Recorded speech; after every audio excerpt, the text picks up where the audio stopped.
Welcome to the Archives of Information Technology. I'm Mark Jones, an interviewer with the Archives. Today I'll be talking to Norman Sanders.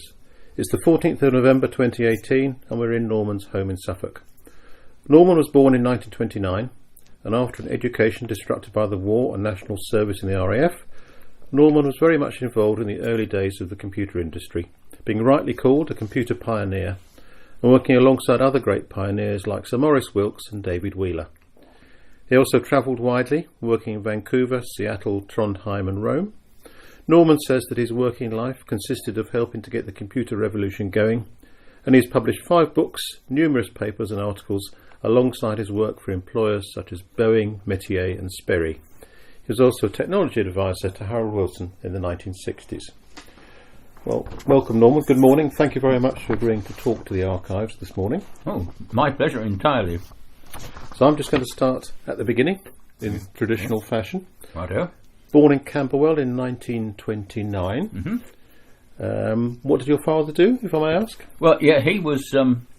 He worked for the newspapers, and his job was to convert a photograph into a printable thing. So he did, I suppose. Photographic technology or something for the newspapers. Right. I see your first primary school was in West Wickham. That's right. I guess family moved at some point because it's 8 or 9 miles south of Camberwell, isn't it, West Wickham? Yes, no, they were living there then. It was in a brand new house, so I think the local area hadn't evolved enough that you could have babies there. So Camberwell was well set up, and that's what happened. Right.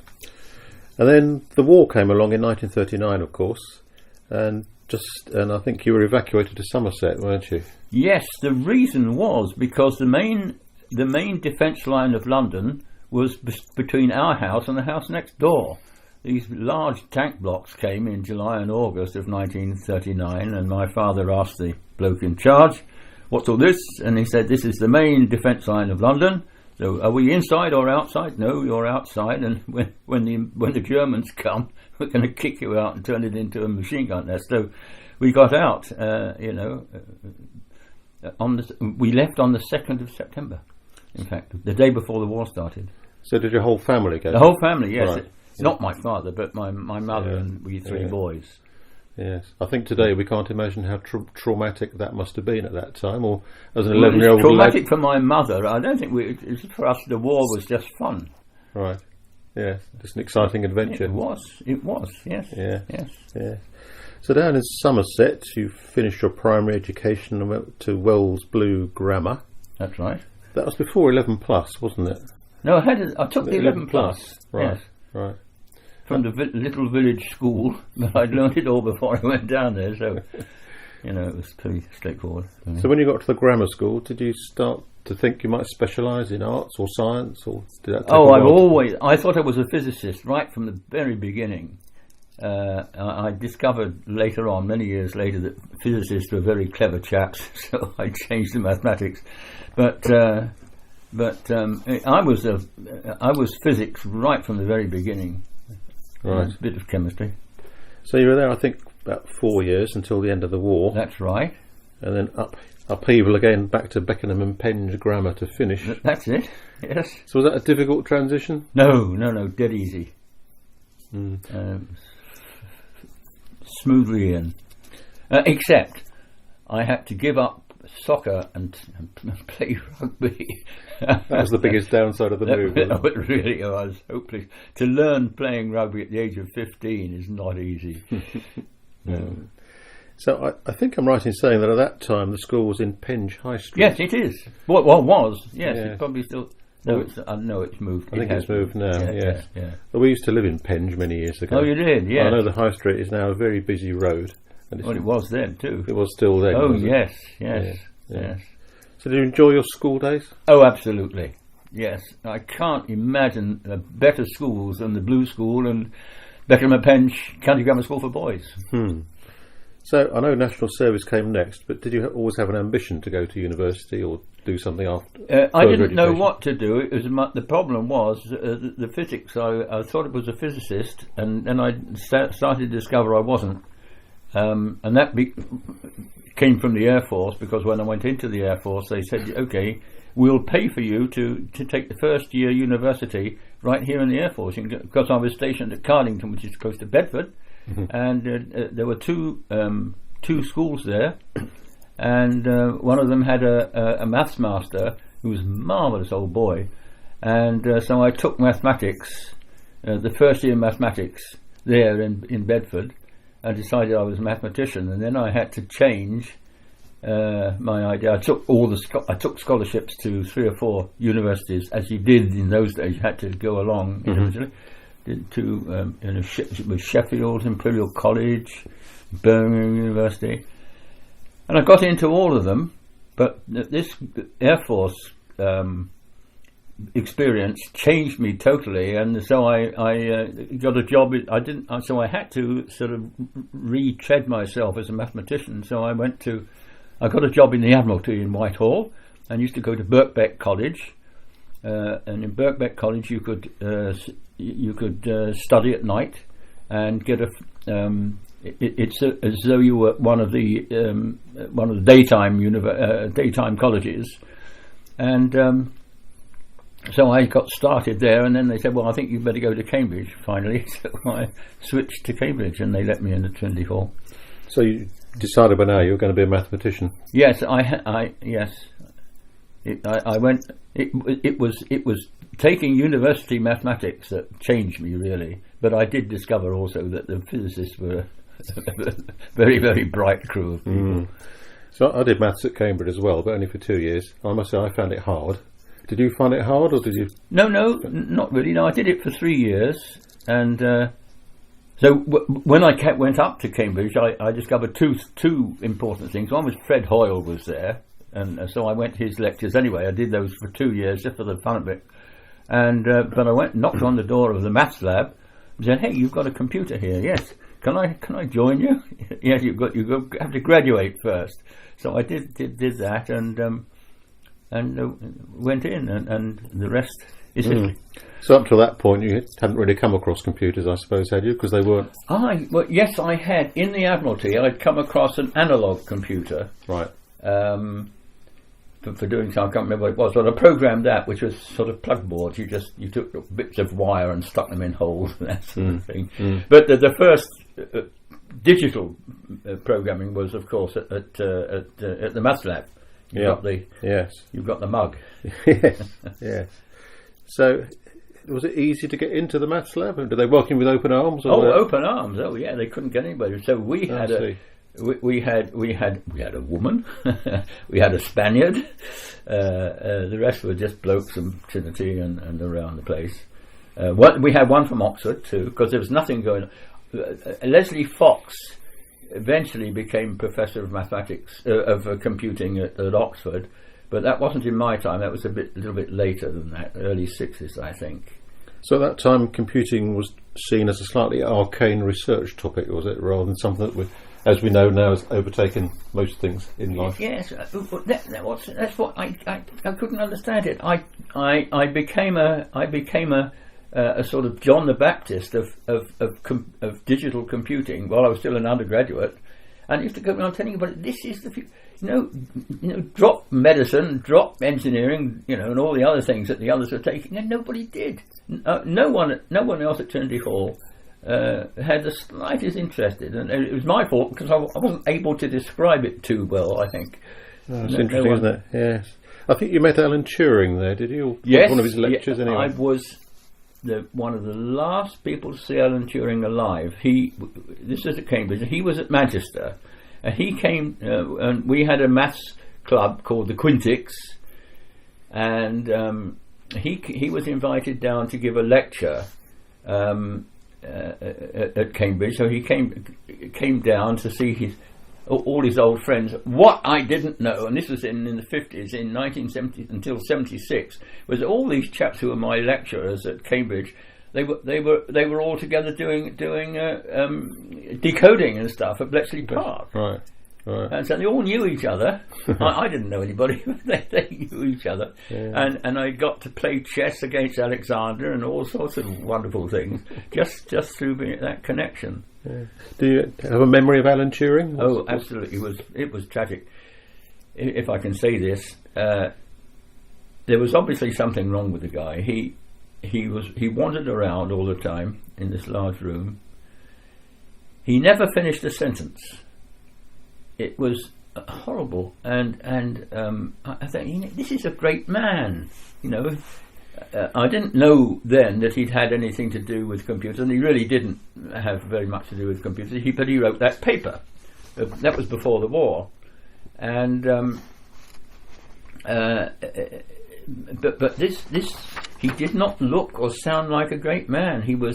There was something wrong, and he was stuttering and stammering and so forth, and as I say, not finishing his sentences. 2 weeks later, I had the breakfast on. I had radio on during breakfast, and I heard that he had died. So I rushed upstairs to Sean Wiley. Did you know Sean Wiley? No, but I know the name. You do. Yeah, He was the world's best ever lecturer. Superb guy, because they're all dead now, all these people. And I rushed upstairs, and this is just brand new news. This is overnight, and I said, "Gosh, Turing's dead." I know, he said. I thought, how on earth, how would he possibly have known? He was on the Turing network, you see. So this little old lady found him dead, and. Tragic, wasn't it? Yeah. Oh, it was horrible. Yeah. Horrible, the way we treated that man. I was going to ask you about Sean Wiley, actually, because I came across an obituary of Sean Wiley. Hold it.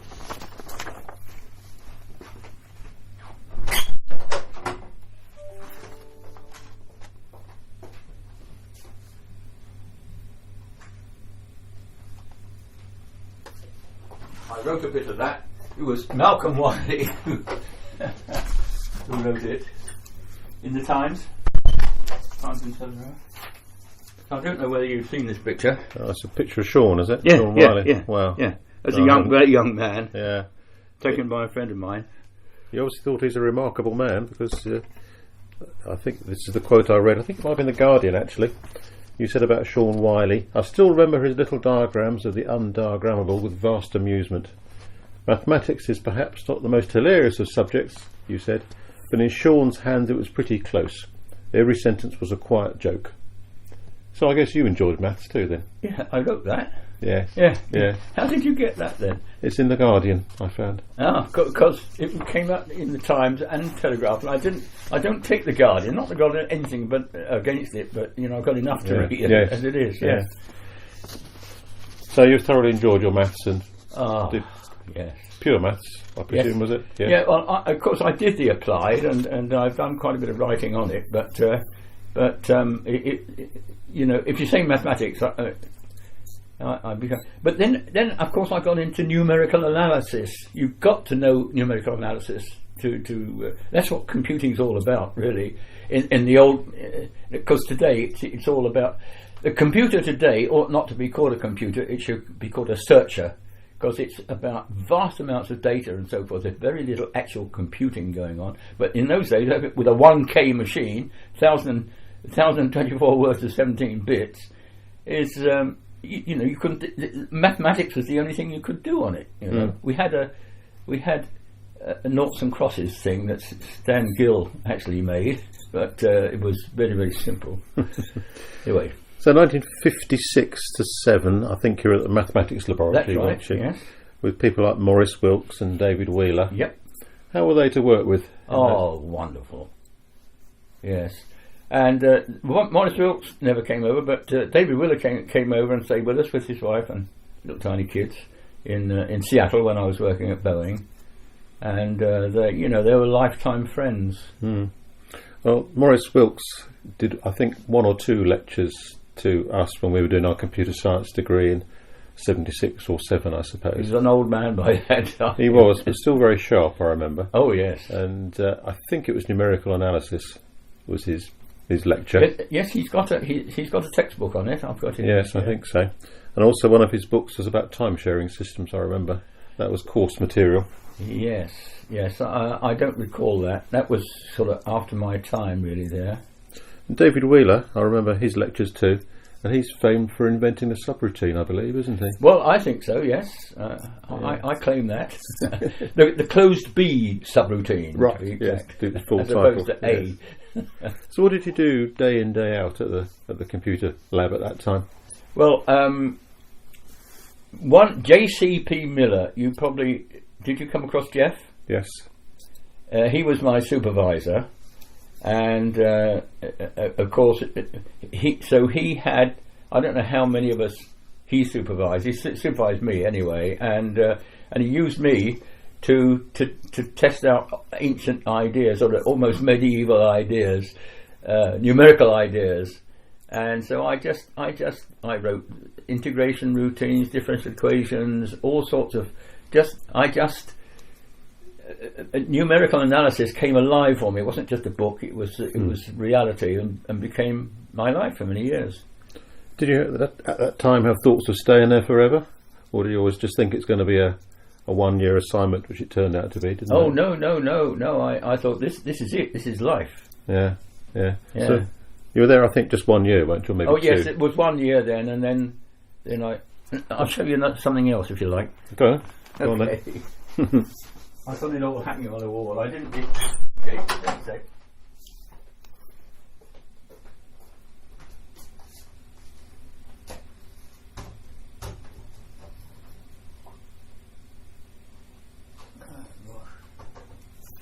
I'll have to show it to you. I can't get it off without getting on a chair. No, don't worry. I'll show it to you later. It's a thing that we got. It was a 1 year thing.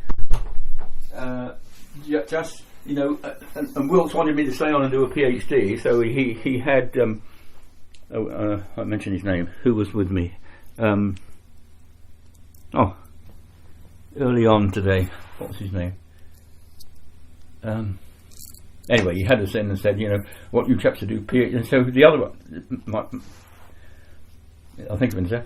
He stayed on and did his PhD, and then stayed at the maths lab all the time until eventually he started to work for Bill Gates, who lived down the road from me, coincidentally, in Seattle, in Bellevue, Washington. He was just a schoolboy then. Yeah. But so you got a diploma or something, did you, from there? Yeah, I got this. That's what I was trying to get. It was called the diploma, and there were 2 distinctions in my year, and I got one of them. Well done. So off to Vancouver after that. How did that come about? Well, another one of the. She's still alive, I think.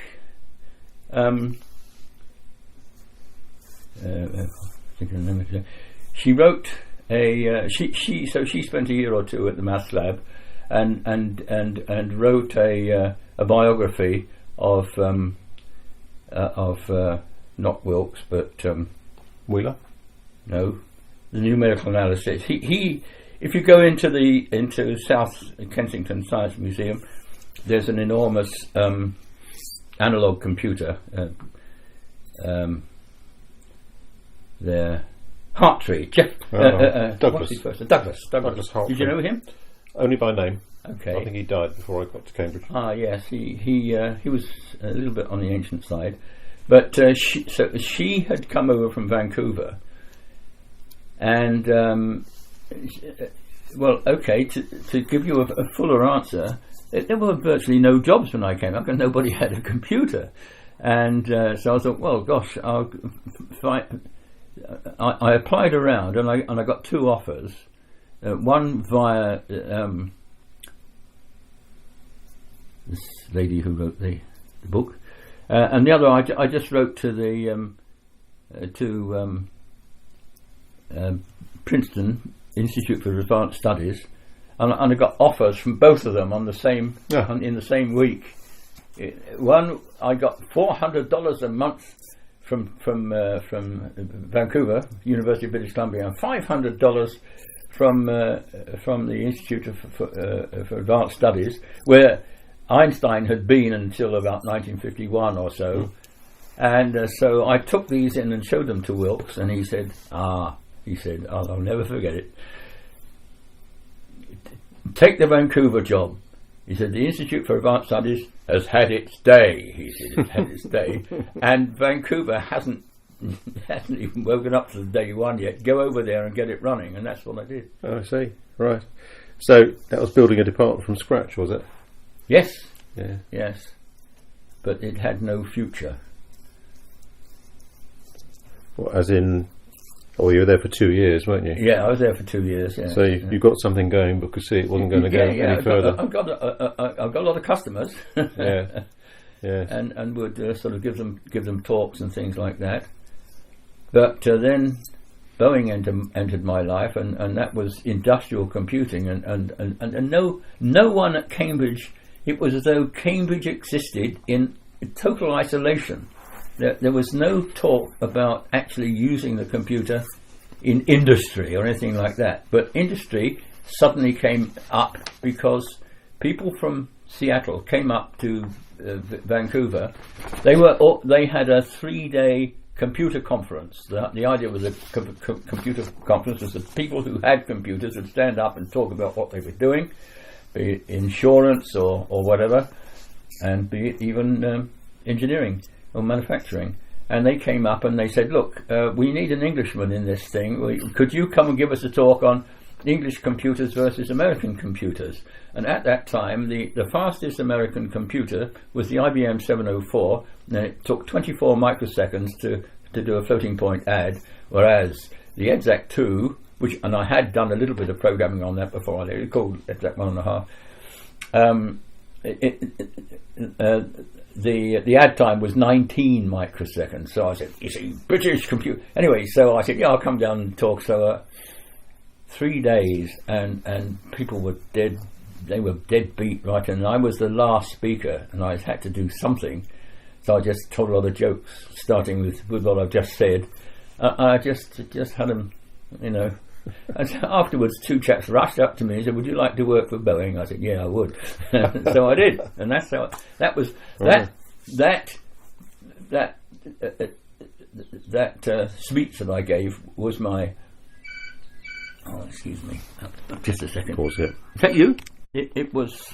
So that speech was my interview, and you know, like standing up with all the people sort of just going off. These chaps would come work for us. I said, yes, you're right, you're on. I think somewhere I've seen that you wrote that computing's too important to be left to universities. It needs to be. It's an engineering discipline, and that's right. Yeah. So this is the start of you. It had to, you see, only as far as Britain was concerned, only the universities had the ideas. So it was Manchester and of course Cambridge who got that started. Whereas in the United States, they harnessed their first computers, as we can talk about later, from 1942 on military stuff. Right. But the universities were, of course, involved in the States. But here in this country, as far as I know, it was only a university thing. And you know, people like Hartree and Wilkes and so forth, bless them, they innocently knew nothing about industry. In fact, when Cambridge, I think it was attached somehow to the maths lab, they decided to do computer graphics. They sent the guys over to me to find out what should we do, and I said, well, the best thing to do is to find yourself a forward-thinking British company and just do just go there and to find out what the engineers are doing and do it for them, you know. But the Americans were more keen to harness the computing for. It's totally different. In those days, totally different.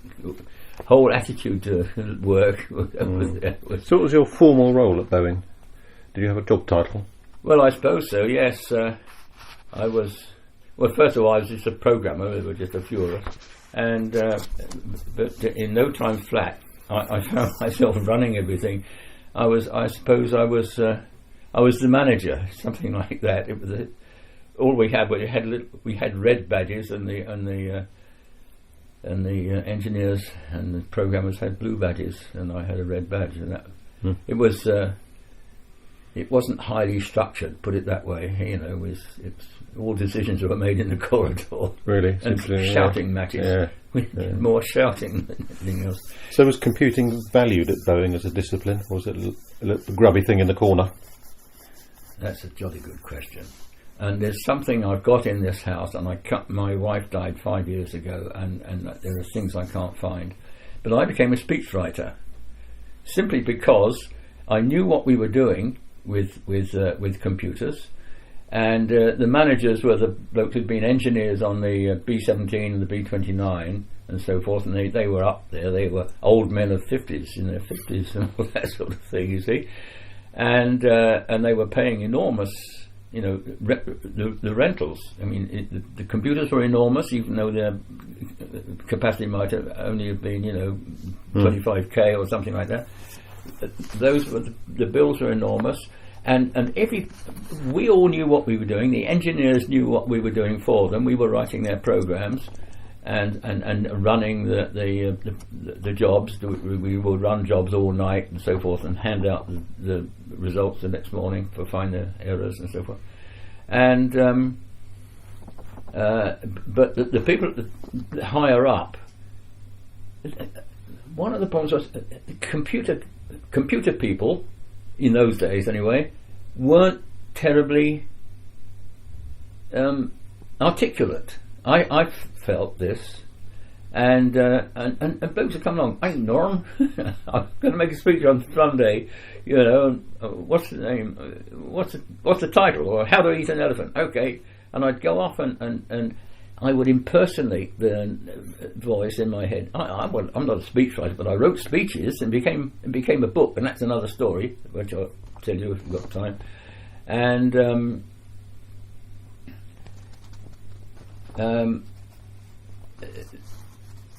I can't remember what I'm. We're talking about whether Boeing valued computing people, or thought you were.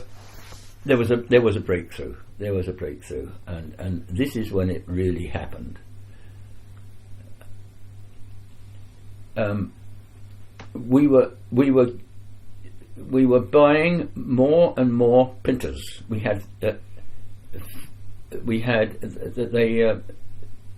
could print at 1,000 lines a minute, and we had a row of them. and we were in on the first thing in the morning is to do from the night's run is hand them back their decks of cards and their sheets of output. And I had a fantastic bloke, Art Dietrich. He's still alive. He was a Swiss engineer, and I discovered that Swiss universities, their engineering graduates aren't just mathematicians, but they do a lot of very, very practical work. And this guy Art, he could handle hardware, both analog and digital, and do software and so forth. And so I asked him to walk around and ask the engineers what were they doing with all this output. And he spent about 4 weeks going all around the place and came back and said, Norm, as they say, they're plotting it. They're taking all that data and plotting it. This is from all sorts of data reduction, from flight test and all sorts of vibrations analysis and stuff like that. Well, why don't we put plotters directly? All we do is print all this stuff. We should plot it for them. And I said, well, oh gosh, you can't do that. This is a digital computer. Well, sure, that's okay. We do A to D, we can do D to A. And so he went out and found 2 companies in the States, one down in California and one over in New Jersey. Found a couple of companies that made plotters. And he came back and said, yeah, we could put these plotters on, but we need a program written. But all the programmers were busy, so I had to write the program and everything. And then I had to put up with all sorts of verbal thingamybobs from the headquarters in Boeing. Why the hell, Norm, isn't it on the budget? Because I didn't think of the idea when we made the budget, which was last year. And anyway, so I got my first plotter, and I wrote the program, and all the computer operators are too busy operating computers. So I brought a bloke in from the outside and told him how to run this thing, because you have to take the paper off and put the pens on and stuff like that. Okay. So I got this all running, and so one day I came through. I put him in a little room, and I came through there, and there are 4 or 5 really old guys, well into their 50s, standing amazed. These are the chaps who, during the war, had been they designed and built the B-17, the B-29, Flying Fortress, and the Super Fortress, and their lives had been drawing lines by hand. And here was a plotter. This was stuff that they understood coming off the computer, and they didn't say a word. They just watched at it, and their eyes were coming out of their head. And I think if there's any one point where it really got through, and of course they would have gone back and talked to each other and so forth. Yes. And that's what led to computer-aided design. Right, the start of it. Yes. Yes. Well, that's marvellous. Absolutely. Yes. So that was seminal, shall we say, in Boeing starting CAD/CAM and doing computer-aided design of aircraft, was it? Yeah. And they were the world leader in that at that time, were they? Absolutely, way ahead of anybody else. I called it because I wrote the story, which I published in '62, and I called it design automation.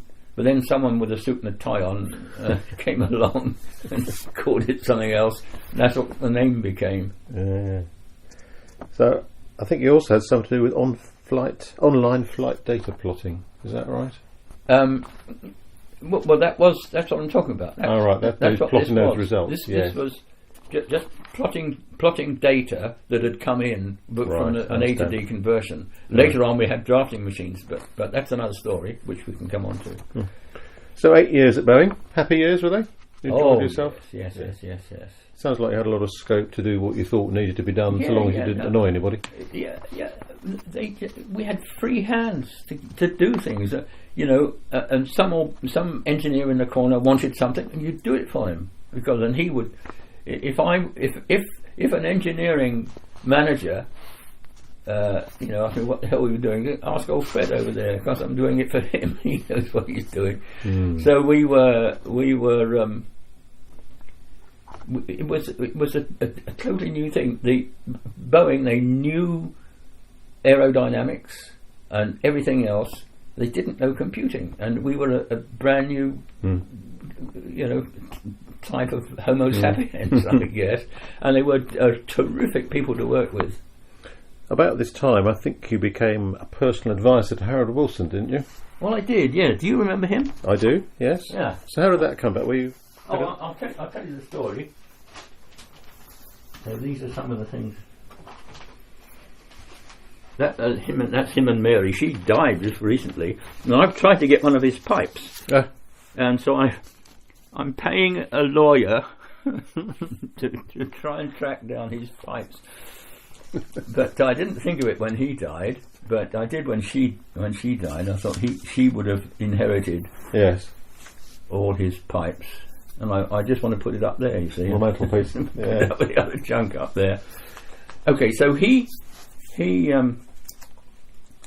one of the chaps who I worked with, his name was Eddie Williams, and his wife was Marcia Williams. Do you remember? Oh yes, Marcia? I know Marcia Williams' name. Yes, you do. Yeah. Okay, so Eddie, I'd never met her, but I knew all about her from Eddie, and so Wilson knew Eddie, and Wilson came over on just a trip, just wandering around a bit. And so Eddie had a little party and invited his friends and met Harold Wilson, and he and I got chatting, and he said, "I'd like to spend a day with you." Oh, you would? I said, "Well, you can come over to my place tomorrow if you like." So he came over, and my wife was out skiing, and I remember my little daughter, who's now a marathon runner at the age of 27 or something. She no, that's the 61. That's the 61-year-old daughter. That's right, of course, 27, 61. and she called out. She wanted a drink, and old Harold, he was a real family man, and I'm just giving her a drink. So anyway, so he came round to have a chat, and what do you talk to a prime minister about? It's nice. Tell me all about Boeing, or tell me about Seattle, because he could see it was a pretty place. And so I had this following idea. I was bringing in Brits from Britain because there weren't enough Americans trained in or experienced in computer programming still to do the job. We did all our own training. We used the University of I used to teach at the University of Washington as well at night, and anyone who's any good, I hired him in from the thing. And so I brought over quite a few Brits. First of all, Boeing wouldn't let me put an ad in, but I put a very small ad in the Observer one year, and remember I got 28 by Friday, because the Observer comes out still, I suppose, on a Sunday, and this is the following Friday. I had 28 applications. And that started, and as a result of all that, we started in Paris the Boeing office for hiring people, and so we were bringing people over, not just Britain, but all over the place. And I thought, well, I'm going to tell him all about this. So I said, Harold, we were on first names. I've got all these letters and stuff here. I said that I myself am a Brit. And I'm still loyal to Britain, as politically, but not technically, because there's nothing much going on over there. But we're building American. I have Brits. We were doing the 727 then. Okay, we invented CAD, and there was an enormous amount going on 727. And I said that Britain. We were very, very early on the design and building of computers, and we had some really superb computers. Not many of them, but enough. The British industry should harness computers and make things with computers. So I started to say, he'd never heard of a computer. Really? But he sent me a week later. He made a speech, and he sent me Hansard. Is it Hansard, that yellow thing? If it's the House of Commons, yeah. The House of Commons, yes. And he was Prime Minister, and he sent me this thing, and he called it "My Friends in America," and he underlined that and said, "That's you, Norman." Oh gosh. And as a result of that, now I've got some letters here, and I can run off copies if you like, from him. What will I do now? And he turned this into a. I don't know whether you remember it. He called it the white heat of. These are not my words. His words. And he sent quite a few people over. Frank Cousins.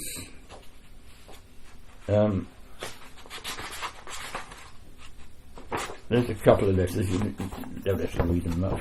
That's right. And my key thing was, don't put a lot of effort into building computers. Use them, because there are lots of computers being built now, and you might as well just buy the computers and use them. That's not what they did. But I said, if you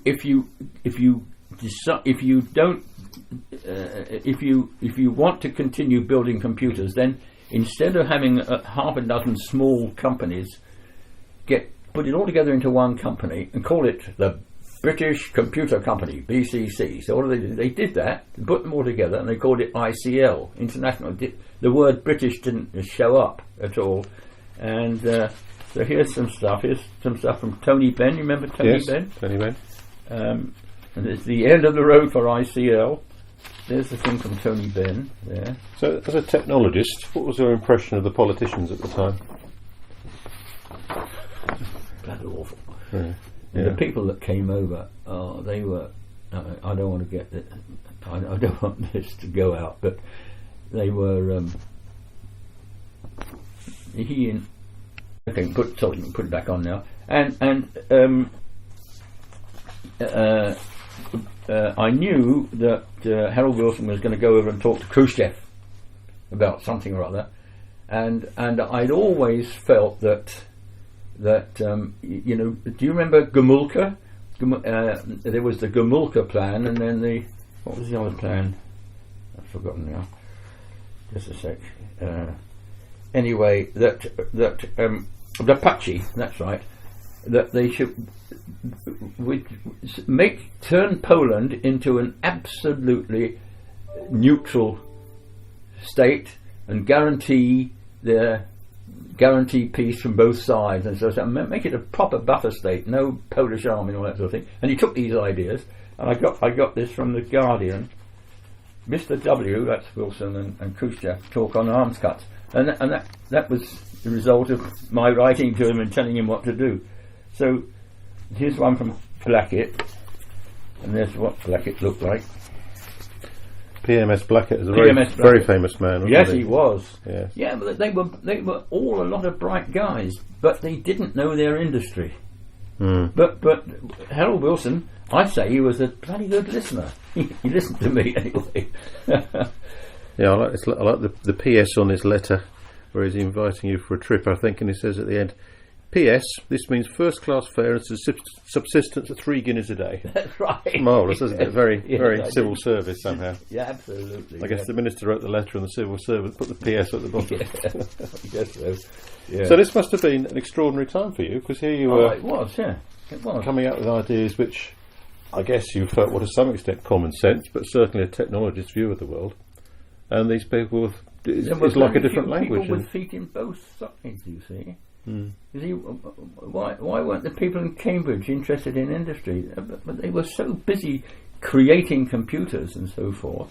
So what happened at the end? Did you sort of fall out of favour, or did the government change? Because Harold Wilson didn't stay in office that long, did he? Well, long enough to get all this going. I think that he was, and he got ICL going. And I think probably he felt that once ICL was up and running as it did, and I knew the chaps who were running it. He probably felt, that was it, and so the whole connection moved on to the next problem. Yes. Yeah. Here's a thing I wrote in '97. How ICL got started, if anyone's interested. So I didn't realise at all that you were so involved in the creation of ICL. That's an impressive achievement, isn't it? Well, yeah, I thought it was it was such an obvious idea. They had lots of these small companies all over the place. But what the thing that really got the whole thing going was this. I sat down in one weekend and just wrote memorandum to the Prime Minister on British computing.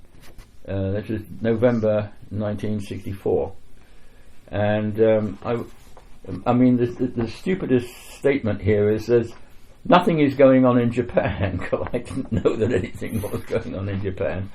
But so that gives you an idea of and that. So the first thing was telling him about computers anyway, and the second thing was writing that memorandum. So it's 1964. Yes. I see this says Trondheim at the top. Yes. I was going to ask whether you got seconded to Trondheim. No, I took a leave of absence. Leave of absence. Right. Because I knew they were desperate over this university in Trondheim, Technical University, is a superb. It's like. Well, it's the Scandinavian answer to MIT, but there are also some good technical universities, for example, in Switzerland and so forth. But they were desperate for someone to start computing going there. You see, and what was then a brother-in-law of mine. Was he graduated there and was doing he's sort of working his way up the ladder there, and so basically he said, could you come over to take a leave of absence and come over and get us started? and that's why I took 2 years, and then came back and just carried on at Boeing again. So that's how Trondheim came into it. Well, that institute is still going, isn't it? I looked on their website, and there's a very healthy computer department there, and lots of research going on. That's good. That's good. All right. Let me tell you one little story. Firstly, when I got to Trondheim, I was met at lunchtime, and the chap who met me took me and gave me lunch and so forth. And I said, and he was the chap who'd hired me, and I said, well, what are your plans for students? Students? Yes, students. Computers aren't for students; they're for professors. I said, I see. Yes, and. So I thought, well, I just can't let that happen. They're bringing me over. I had to take a 50% cut in salary for 2.5 years. I worked at. I'd had some money saved up in the bank, so I was okay. But so I decided to open it up for students, and so I put a notice up in the main corridor and said, anyone interested in computer programming, whatever that may be, show up at 1 o'clock on Thursday, and I'll tell you what we plan to do. Because I didn't know whether anyone was going to show up. No, 400 students showed up, and they said, you can't do anything. You cannot add to their lectures.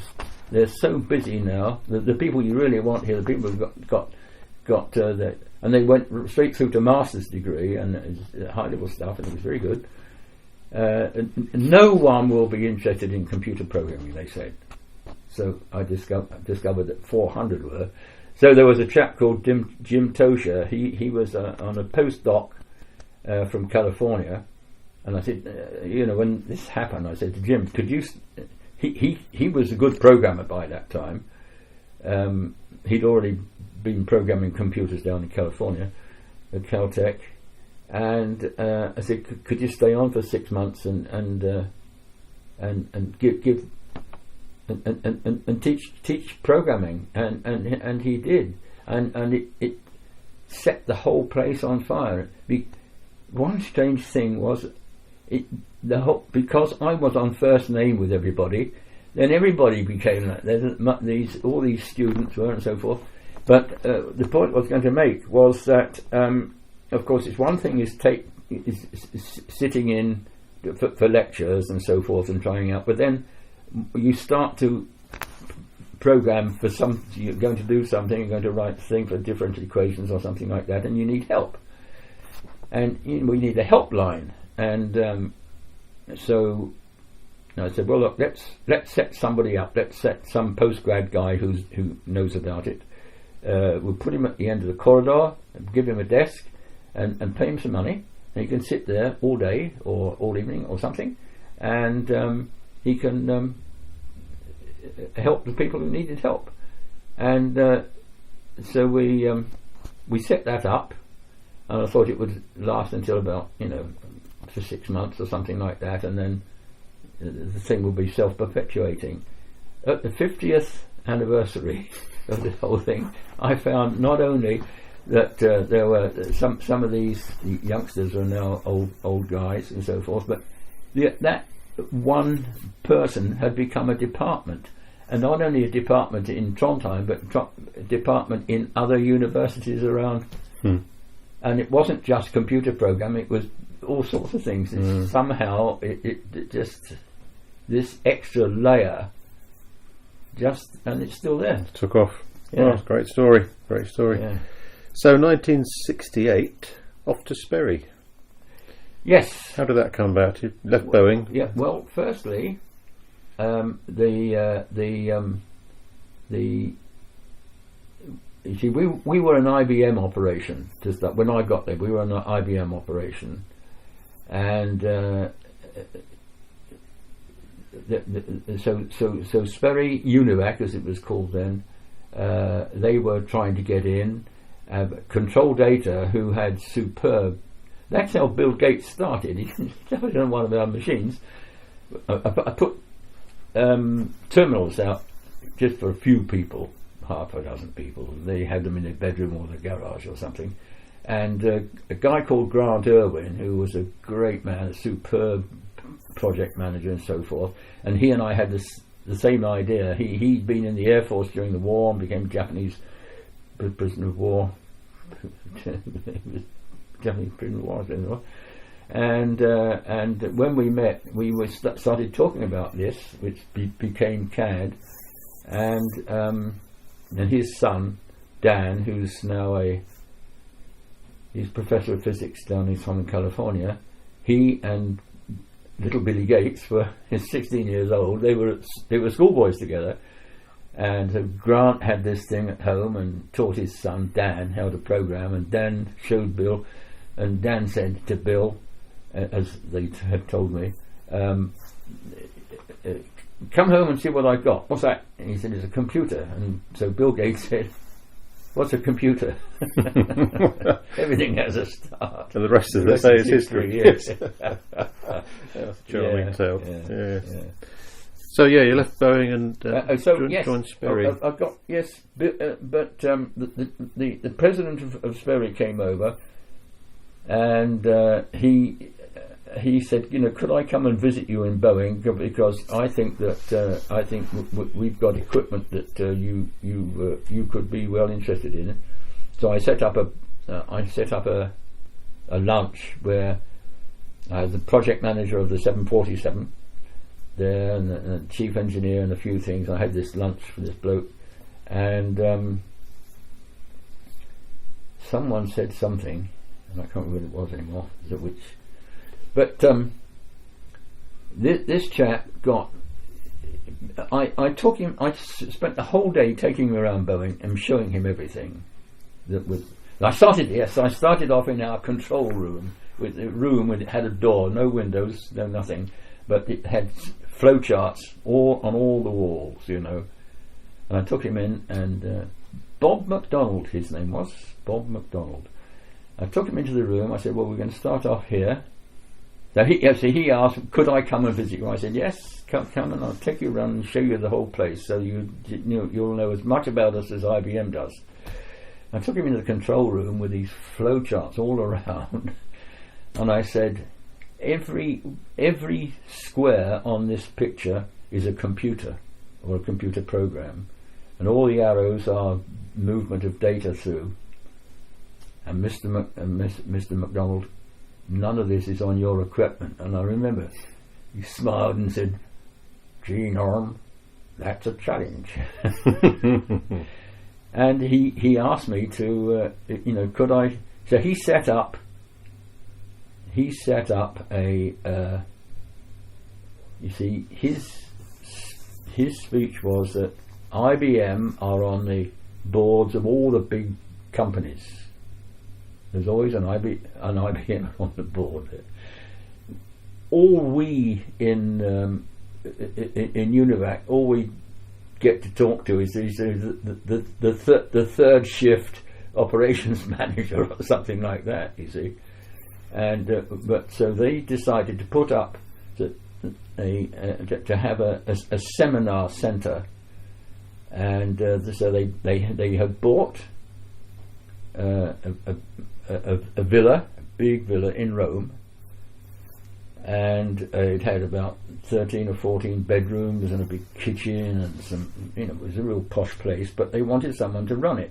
And Bob McDonald said, "I don't want any of our salesmen running it. I want a guy who really knows all about computing running it. He said, I want you to run this." And at the time, this is between you and me, I just felt that I kept getting promoted, and I was getting further and further away from the fun. And and I didn't know what to do. So I said, "Okay, I'll do this." So I left Boeing. I should have gone down into Rolls Royce or something like that, but I didn't do. I went to Rome because it sounded like fun, and it was good. So every week we had so the senior people, in about 10 or 12 of them, 14 maybe, from around the world, from Japan and South America and Britain and everywhere. UNIVAC people or customers. That's right. Yeah. And I brought them in and told them. So I discovered just before it started that I really had to explain what a computer was. So I built a big wooden computer, two-dimensional thing, big board with a silver screen. This is the memory and all that sort of thing. And I attached. So I had different coloured programs running on it. They didn't really run at all. It was me interacting and standing up there and doing a dance, more of a ballet than anything else. And but I had a black box and would attach by a wire to this thing, and so I would take that out and I would hand it to one of the audience, and I press that little green button, okay? And suddenly you see control changing from one program to another for a few seconds, then going back again. So to give them a sort of a feel for what goes on inside a computer, and that started off. So these were managers who might potentially make purchasing decisions about computers, but and didn't know enough about it to understand what they were doing. No, that's right. So we were doing to them what I had been doing to my management over at Boeing as a young kid, and that place lasted 40 years. Really? Yeah. Eventually, UNIVAC, they called it Unisys because Burroughs came in and they changed it from UNIVAC to Unisys, and then one of the Japanese companies bought it all up and they closed that centre down. But so probably tens of thousands of people would have been through there over its life. Over 40 years. 40. Let's say there are about say you had 40 useful weeks. That's about 1,600 times about 10. Yeah. 50, 60,000 people. Yeah. So, at the end of 1970 then, you published your first book, the Auspices UNIVAC. Okay, because that's a story about the book. Go on then. Okay. You watched Yes, Minister? Mm-hmm. Okay. So this is the first one. Yes, Minister was written by a bloke called Tony Jay. Yeah. Of whom I'd never heard. He became Sir Anthony eventually. And these speeches that I'd made, I'd had an offer from Prentice Hall to publish it as a book, and I wanted to bring Machiavelli into the title of the book. Boeing wouldn't let me publish it because the speeches were so critical of IBM. Right. Okay, and Boeing wrongfully thought that if Boeing were critical of a big American company, that the British would stop buying Boeing airplanes. That is what they said again and again, and I was fighting to try and get this thing out. It never actually became a book, but I was going to call it something like Management and Machiavelli. Okay. Mm-hmm. So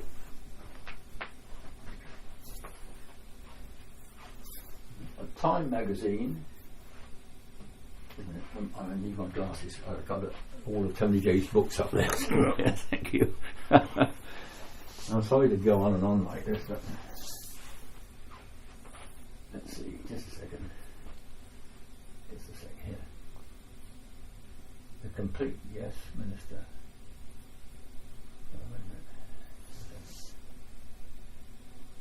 Here we are.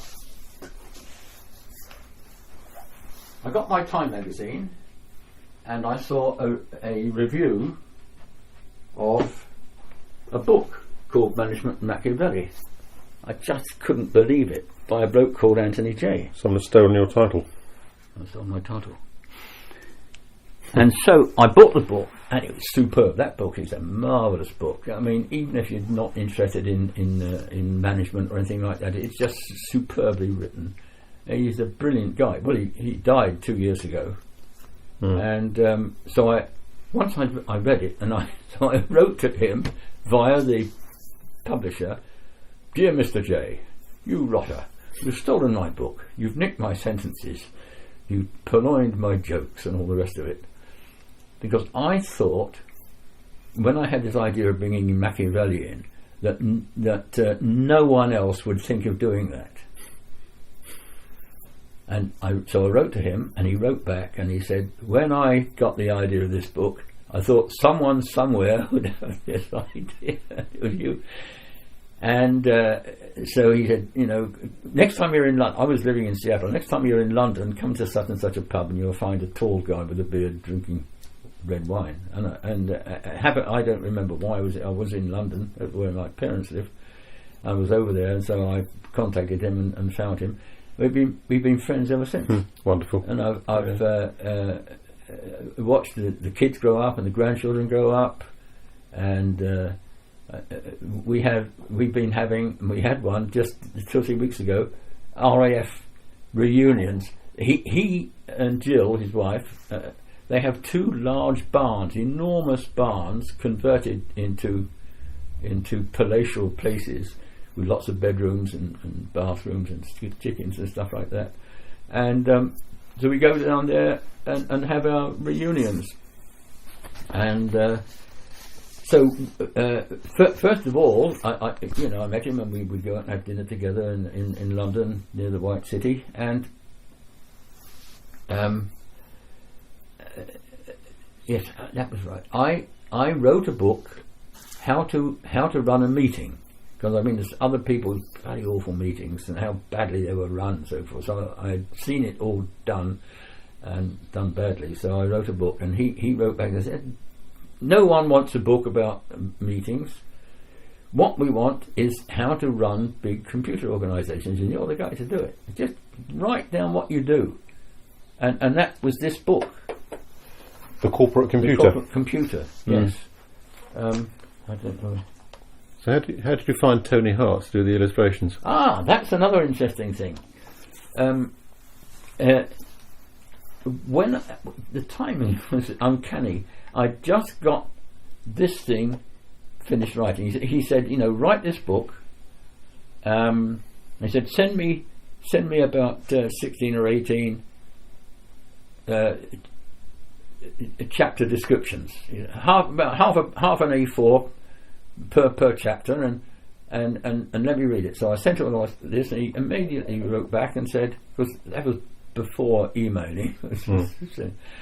He said, if you turn those things into chapters, I will get you a publisher. Anthony J. Yes. Anthony J. said that. Yes.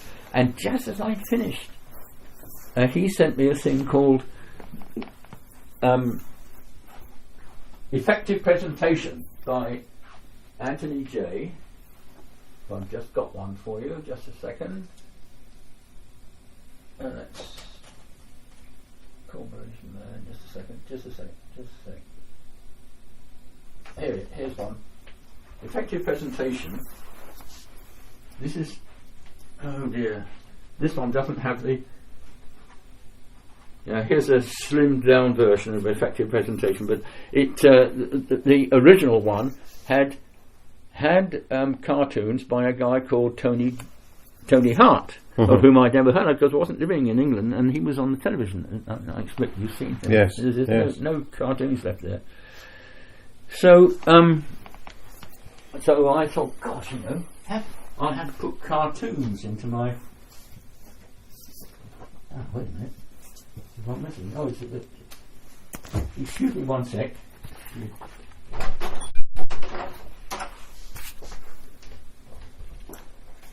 I asked Tony J if his cartoonist, this Tony Hart, could do some cartoons for the book. And he said, "Well, send him. You've written the book now. Send it to him." So I sent Tony Hart the, what do you call it? The type. The manuscript. The manuscript. The manuscript is what it was, and he took it with him on a train from London to Edinburgh, and then wrote from Edinburgh saying, "Hey, I've read the book and I now understand computers." He didn't, but he made him think he did. And a couple of weeks later, I had all the illustrations, the cartoons for that book. And one of the bêtes noires in my life have been management consultants. Have you ever heard of management consultants? I have. Have you? You ever met them? Yes. Yeah. See? So I invented a patron saint, St. Marino, the patron saint of those having the wool pulled over their eyes, you see. And so I had this idea, and I asked Tony Jay, what do you think of this idea? He talked to his family about it. He said, Norman, you've got to get this done. So I wrote to Tony Hart and I said, what would St. Marino look like? Okay. So he drew this for me. Here he is. That's St. Marino. So I had to write a book called about management generally, involving Wonderful. a little bit about those. And there's a picture of an evil-looking management consultant. That's right. Yes. Called St. Marino. One of these blokes, he was only in his 20s, 25, I mean, with black hair, and he dyed his hair white so he looked like an old man, you know. I've got his daughter's book. I had it around here somewhere. Not to worry. There maybe. Yeah. Oh, here it is. He died, he got Alzheimer's and then died. So in here I've got. Oh, thank you. I've got. So this. I've been in touch with his Caroline Ross, his daughter. Oh, here are some of his cartoons, and there's my little. So I'm looking here at a book, Tony Hart, A Portrait of My Dad by his daughter. Yes. And here are some of the cartoons that were in Norman's book. That's right. Wonderful. So you'd left Sperry by this time, I think, weren't you? Yeah, I said I'd come over. I'm a 2-year man, really, at heart. I'd like to start on a almost green field and get things going, and then when I really felt, because I don't like managing things, I like getting in there and getting them going. And I said I'd come over for a couple of years and get it started, and it lasted 40 years, and I visited it from time to time over the years, and it was still exactly the same. It hadn't evolved at all. It just stayed running, and so forth. So the change to work with project planning and métier, that sounded like quite a change of direction, really. It's not really, because once you start off as a programmer, you start off as a mathematician, then you become a programmer, and then programmers have to do things, and then you start to things get bigger. You start off with mousetraps, and you end up with 727s and stuff like that, 747s. And these become projects, and although project management was never taught at Cambridge, I mean, the staff at Cambridge have never heard of a project. They don't know what project management even means. They don't think about it, and there's no reason why they should, because they're doing the job. And so I learned by doing it what project management was all about. So this is the result of that. This is the book, The Project Manager. Yeah. Yes. So when you left Sperry, did you join Messier immediately, or did you do a bit of consulting, or how did that work out? No, I never became a consultant. What did I do? Yeah, I went to Métier. So I got all this going in Rome, and then I met Dick Evans, and Dick Eve. No, Dick Evans. Dick Evans, right? Yeah, Dick Evans. He was the sort of president, if you like. So it's 5 of them really. They had made their money on an earlier enterprise called TSL, Time Sharing Limited. So they had a computer in London, and they put terminals around the place, and so that I met Dick briefly then, and they made a lot of money. They sold it off. made the money, and then they sat down around the table. What should we do now? And so they decided. That's how they decided get Metier going. And the first programmer was a chap called James Miller, and he lives around here somewhere. I know where it is when I'm there, but I can't remember how to get there. And so they had brought in another one. They got their programmers, the first few programmers from BT up the road there, and it was starting. This company started like they all do, very, very gently and so forth, and it started to, and they concentrated on the offshore industry. And so they started to pop up in Australia and Saudi Arabia and all sorts of places. And so all the programming was done here, but they needed some old twit to come and look after it and open up the front door and all that sort of thing. Is it still working? Yes. Okay. Just checking. And so they came up to Trondheim, and I chatted with them, and I felt at that time that I'd got things going, and so I came here for a year, and I stayed for 5. It was a very, very successful company. It was a superb idea. The worst idea was to sell it. It was leading the world on project management and everything. When my combination of using the computer and actually running a project gave me enough to fill a book. And so what have I got? There's a book called Stop Wasting Time. Right. Stop Wasting Time, Norman Sanders, yes. Yeah, planning, all of those are mine, actually. But this was published in 1991, I think. I got the... I never remember these dates, but they're all printed inside the outer cover. Yeah. So enjoyed your days at Metier? Sounds like you had fun. We had terrific fun, yeah.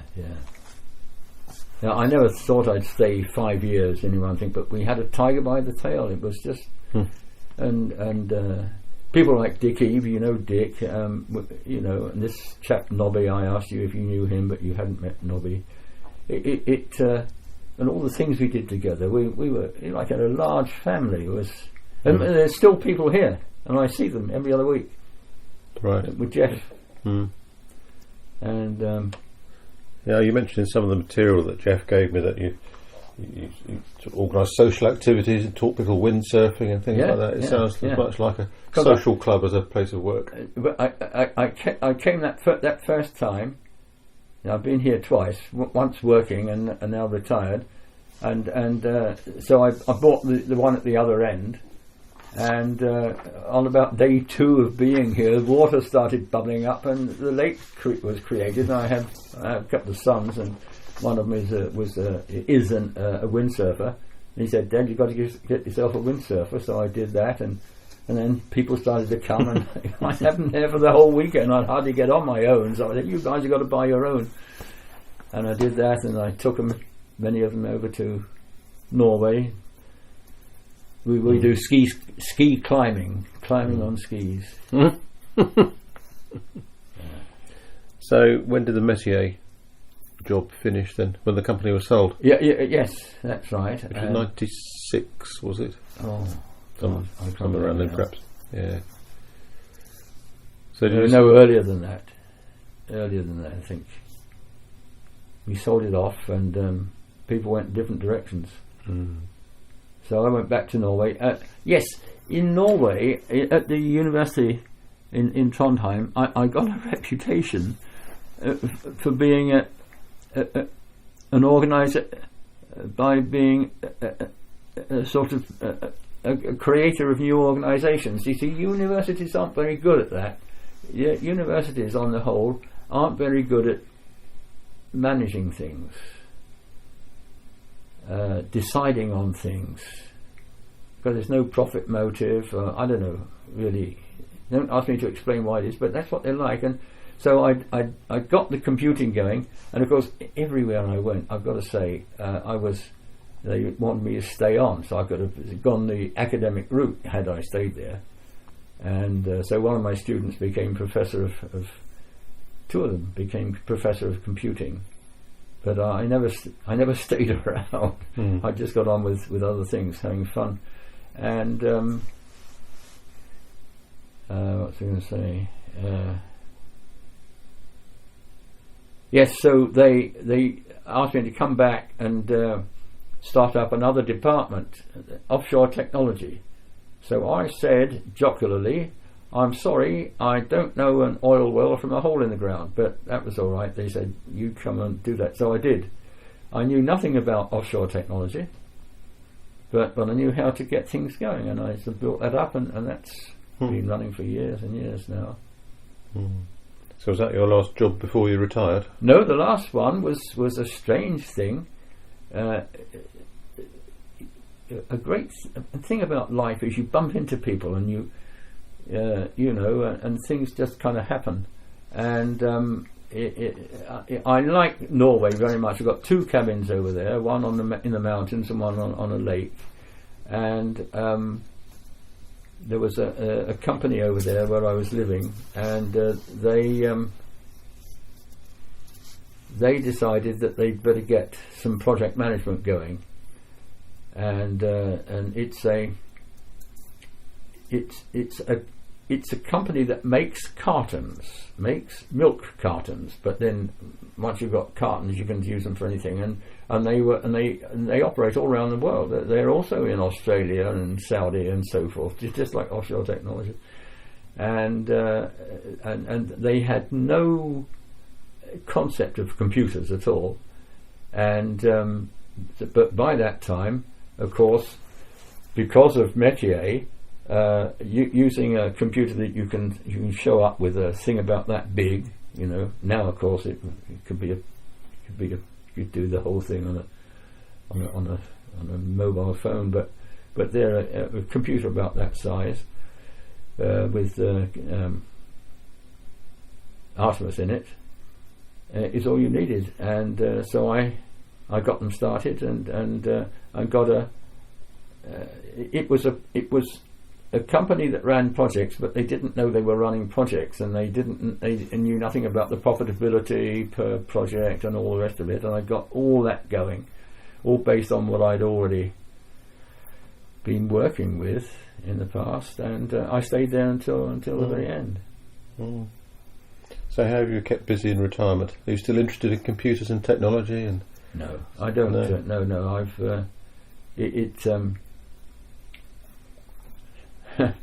but you know, back in the 60s, I used to give famous speeches, and they were all wrong about the future of what's going to happen in computing. And of course, Bill Gates, I say, he was a schoolboy then, but and I had shares in his company, and I stupidly bloody sold them, and then I'd be a rich man if I hadn't sold those shares. But so what was your question? Are you still interested in technology? Yeah, that's retired? right. No, yeah. I'm back to mathematics, and I'm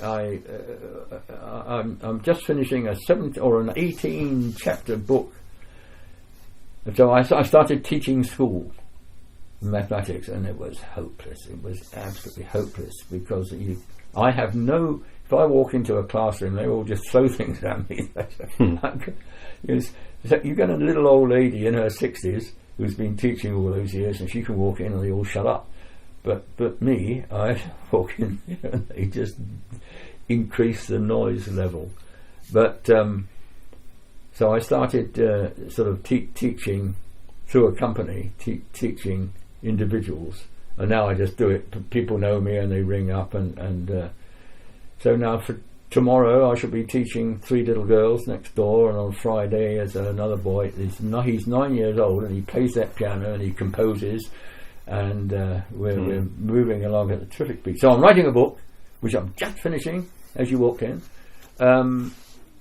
Its original title was Mathematics for Mothers, because the only people who can really teach mathematics are mothers, because they can spend an hour every other day with their son or daughter from the age of about 9, and teach them mathematics. Their problem is that they don't know what the mathematics are. So I've written this book that starts with not knowing anything, starts with the Silk Road, and where did numbers come from? What came first, the numbers or mathematicians? And so forth. And so it goes step by step. How to add up things and how many points are there on a line. There's an infinite number of points over a line, long or short the point, and all stuff like that. And I've tried to make it readable. And one or two people who read bits and pieces of it say, well, it does look readable. Very good. Hey, yes. The book, Stop Wasting Time, I've got a Norwegian translation. So I was living in Norway, and that was all finished and so forth, and came out, and there was a publishing company that wanted to publish. They wanted to have a book like that, so they said, "Well, we can translate yours." I said, "Yeah, fine." And so they, after they'd had this for a bit, like a month or so, they rang and said, we can't translate your book." I said, "What's wrong with it?" And he said, "Well, we've tried two tried and trusted translators, two professional translators, because everything gets translated into English over there, and so they can't do it." I said, "What's wrong with it?" Because they say old Sanders' book is not written in written language, written English. It's written in spoken English, and they just couldn't handle it. But one of my boys, all my kids are, they've got two languages at least. And so I said, well, it was at Christmas time, and I got my son who's at the university up in just north of Edinburgh somewhere, Stirling University. He'll do it for you. So they said, right, let him translate chapter 1 and we'll tell you what. And so I said to him, translate this and take it down to this chap. And he did, and so they paid him to translate it. And this one it was called Mathematics for Mothers, but my daughter said you can't call it that. That's sexist or something. I don't understand. But so the boyfriend of one of the girls said, well, call it Pythagoras for Parents, because I needed the alliteration, you see. So that's what it's going to be. Yeah. What it's going to be called. Interesting you talk about still doing mathematics, because I was reading about someone called Sir Peter Swinnerton Dyer. Oh! Who was Master of St Catherine's when I was there. Was he really? Peter? He was at the Maths Lab. Yes, he was, that's right. Yeah. Yes. Yeah, I knew him. He was actually the person who made me give up maths, because at the end of my second year I was struggling with something, and he'd explained it once. I had no idea. He explained it again. He explained it a third time. And at that he said, Mark, I'm sorry, I just cannot explain this any more simply. But anyway, I came across his name the other day. And is he still alive? He's still alive. Yeah. And the interviewer asked him whether he's still doing mathematics. And he says, of course. Yes. He said mathematics is an ideal thing for when you retire, because you can sit in a chair and just think. Do it, yeah. Or write about it. Yes. And he said, you don't get any worse at it. In fact, maybe I'm better at it now, because... I feel that too. Of course, if you really are a great mathematician, you do it all by the time you're 16 or 18 or something like that. But if you're just an ordinary bloke, when you sit down quietly, there's no one in the house, and I go day after day without seeing anybody, even though I'm in this little courtyard. We don't knock on each other's door all the time. And so you knew him. Yeah, he was a fascinating man, actually. Yes. Sorry? He was a fascinating man. Yes. Well, Norman, I think we've come to the end of the timeline. I've really enjoyed talking to you. About boring you, but... No, not at all, not at all. So it's funny, actually, because I've been going through listening to you. It's obviously you've had a lot of fun along the way through your life. No, your mission's been quite serious about my working life consisting in helping to get the computer revolution going. And I've learnt things I didn't know today about Harold Wilson, ICL, Boeing, and so on. So that's great. The whole of life, really. It started off with mathematics, but What I was going to say as well was that I spoke to another man last week, and I summed his life up in a similar sort of way. And he looked at me and he said, "Well, that's true." He said, "But I had a lot of fun as well." Yeah. And you'd probably say the same, wouldn't you? Absolutely, yes. I mean, look, I took a 50% cut in salary to go to Trondheim just for the fun of being with these bright young kids, these 18, 19-year-olds and so forth, who've become professors. They become, directors and admirals and Christ knows what, just to get them going. Although technology is, of course, very different today in some ways, as a computer science person, I think you recognise that things repeat themselves, and actually a lot of technology is the same as it was 30 years ago. But I say to young people that I meet that there's a huge career still in technology. Oh, absolutely. You'd agree with that, wouldn't you? Oh, absolutely, yes. Huge amount of scope for bright people to do interesting things. Yeah, I'm not clever enough to know what's going to happen tomorrow, but I'm amazed at what has happened. I mean, it's not all good. Some, as I understand it by reading the paper and watching the telly, some of this social media stuff is bad. I mean, it makes, if these young kids read what's circulating on Facebook and places like that, they can think, Charlie Farsbarns is a twit or something like that, and his name is out, and there's nothing to stop it, and it's awful. But I agree with you. There is scope for being pessimistic, but I think there's scope for being optimistic as well. Absolutely. Well, technology is that's neutral, isn't it? It's what you do with it. Yes. Well, thank you very much, Norman. I hope you I'm enjoyed. very pleased to have met you. I don't know what you're going to do with all this. Well, thank you very much.